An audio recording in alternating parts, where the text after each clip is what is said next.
وتقدمت في الدين فضيلته بفوق أن يعان على ما حمله الله من حقه،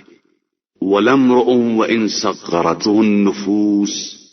واقتحمته العيون بدون أن يعين على ذلك أو يعان عليه. اور دین میں اس کی فضیلت کو کسی قدر تقدم کیوں نہ حاصل ہو، اور نہ کوئی شخص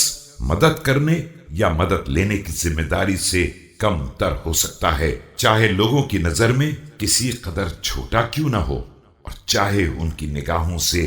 کسی قدر کیوں نہ گر جائے۔ فأجاب عليه السلام رجل من أصحابه بكلام طويل يكثر فيه الثناء عليه ويذكر سمعه وطاعته له، فقال عليه السلام: اس گفتگو کے بعد آپ علیہ السلام کے اصحاب میں سے ایک شخص نے ایک طویل تقریر کی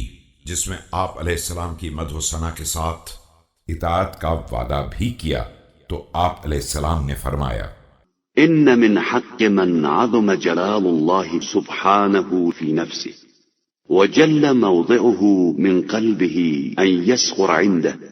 لعظم ذلك كل ما سواه۔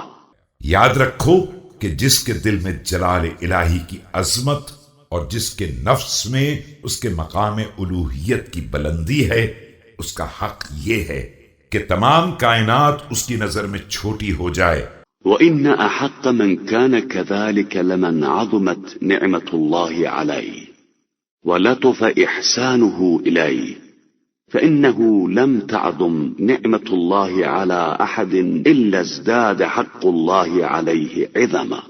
اور ایسے لوگوں میں اس حقیقت کا سب سے بڑا اہل وہ ہے جس پر اس کی نعمت عظیم اور اس کے احسانات لطیف ہوں، اس لیے کہ کسی شخص پر اللہ کی نعمتیں عظیم نہیں ہوتی مگر یہ کہ اس کا حق بھی عظیم تر ہو جاتا ہے۔